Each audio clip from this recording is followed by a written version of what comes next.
So this past week I've been using the OnePlus Pad Go 2 as my full-time tablet for all of the usual stuff like watching Sunderland beat the Mags 1-0 and then subsequently re-watching Sunderland beat the Mags 1-0. And occasionally I also watched some other stuff and I played some games and I did some work in massive great inverted commas. So is this budget-friendly tablet actually any good? Well, here's my full OnePlus Pad Go 2 review, and for more on the latest and greatest tech, please do subscribe, ding that old notifications bell. Cheers! Although I'm guessing if you're a Geordie, that's probably not going to happen now. So let's start with the design. I'll just crack it on out of this case first. So the OnePlus Pad Go 2, not a bad looking slab considering it is a budget-friendly tablet, certainly does not look cheap. It's a 12-inch tab, but as you can see, there are skinny bezels surrounding that display. Unfortunately, this does mean if your thumb strays ever so slightly onto that screen that it becomes completely unresponsive. So you will have to perfect your grip in order to use this thing successfully. My preferred method was the old thumb shelf extravaganza. And the OnePlus Pad Go 2 weighs a butterfly's bollock under 600 grams, so not exactly lightweight, but fairly standard for a 12-inch tablet, and it measures just 6.8 millimeters thick. And this tablet sports a plastic frame and then a matte back. Feels pretty solid and durable. Although, as expected for an affordable tablet, there is bugger-all IP rating for water and dust resistance. And that back end may be matte, but as you can see there, picks up greasy fingerprints rather easily. Probably, to be fair, not helped by the fact I had quite a buttery breakfast. That is a proper filth monger. Let's just give it a wee rub down. And you have a modest selection of colours for the OnePlus Pad Go 2. You've got lavender drift, which is sort of lavendery. Otherwise, of course, good old shadow black. And when you grab this tablet, you can also pick up OnePlus's official Folio case. And this is perfectly alright. It protects the screen when you're on the go. You've got a sort of ridged, transparent back. To stand the tablet up, it is one of those ones where you sort of fold the cover bit into a Toblerone shape, and then that sort of magnetically sticks to the back end and props it up. So of course you can't therefore change the angle that it's propped at, and when you are prodding the screen it does kind of flop about the place. And on at least a couple of occasions I've bollocksed up the whole folding it up into a stand thing, so it's just kind of collapsed in a drunken heap, much like its owner. And also a weird quirk that I found particularly annoying this past week is if you've got the auto rotate on, every time you wake up this tablet it goes into portrait mode. So you've then got to get it over here and wake it up and everything, and then get it back in order to actually get it in the correct orientation. So it just meant I had to just knock auto-rotate off entirely, otherwise it just got right on my tits. Sadly, there is a bugger-all fingerprint sensor action here on this tablet, which I'm not surprised given it's a budget-friendly one. Even quite a lot of premium tablets these days don't come with a fingerprint sensor. Unfortunately, the face unlock, not fantastic. Very much dependent on the light, and even then, even when it's fairly good light, as you can see, no, not happy at all. Nope. Yeah, a lot of the time just refuses to accept that my face is actually a face. It's almost as scathing as the YouTube comments section.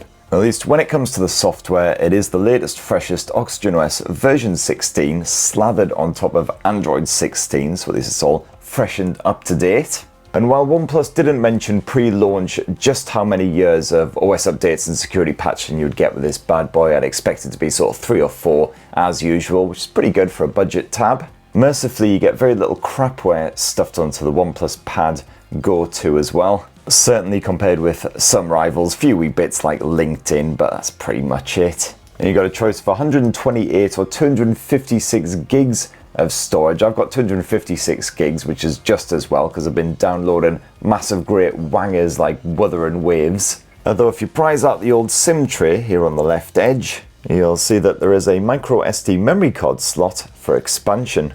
But I do very much like OxygenOS, just feels nice and fluid and responsive. It's intuitively laid out, quite similar to Android in many respects, although you do have a separate notification center and control center. And when you're using it on tablets, that control center does feel kind of crushed over to that side. But multitasking, as always, is an absolute breeze. You can just swipe down the screen with 2 fingers at any point to enter split screen mode. You can then quickly and easily open up any app side by side with whatever you already had open. Of course, you can easily flick left and right to give a bit more screen space to one app or the other. And you've got the usual open canvas setup as well, so if you drag an app right to the side, it's basically wedged off screen, out of sight. So you can then get on with whatever you want to do and just bring in the other app with a quick tap whenever you need to. And you can also get more apps on the go as floating windows if you so desire.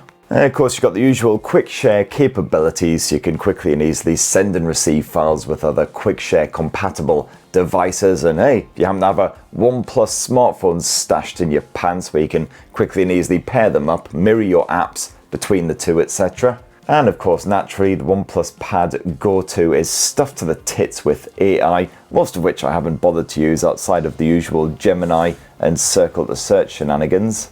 Now, the OnePlus Pad Go 2 sports an 8 megapixel front-facing camera right there. Might not be particularly good at determining that my face is actually a face, but it's absolutely fine for your online video chat shenanigans. Not particularly great picture quality, just fairly standard for a budget tablet. You got 1080p full HD resolution recording if you do want to do some vlogging or whatever. That mic does a pretty bang-up job of picking up on your voice, even when you're holding the tablet at a distance. You've got it propped up and you bugger off wandering off around the room or whatever. And if we flip this thing around, you've got another 8 megapixel camera slapped on the back end of this tablet, which is basically the same thing.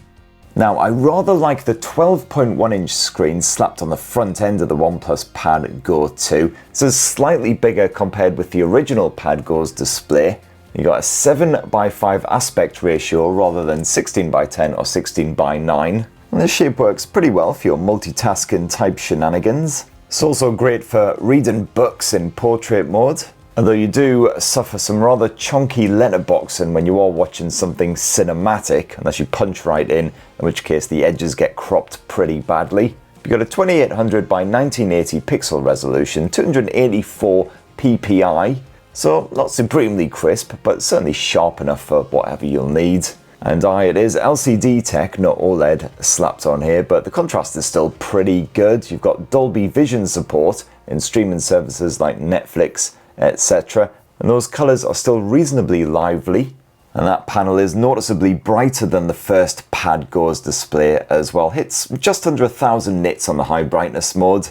So you can comfortably use this tablet if you are outdoors or you're sat by a massive window or something. Just be careful not to get too much glare actually reflecting off that screen, because as you can see, highly reflective, no anti-glare capabilities whatsoever.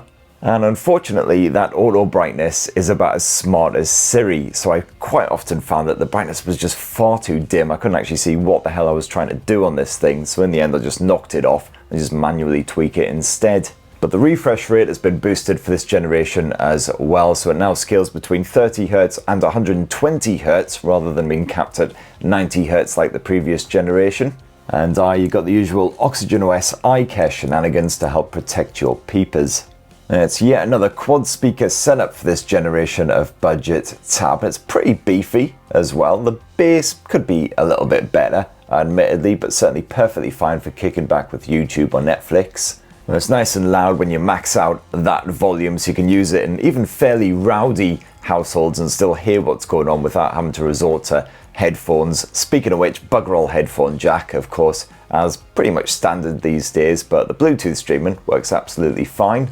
Got full support for LDAC, aptX HD, all the good stuff. Oh, and if you want to do a good bit of scribbling or whatever on the OnePlus Pad Go 2 as well, it does have full Stylo support now as well. I haven't had a chance to test this out this past week, sadly, which is probably just as well because I've got all the creative talent of a deceased goldfish. But I bung a few extra quid OnePlus's way, and you'll be able to have one of those on the go.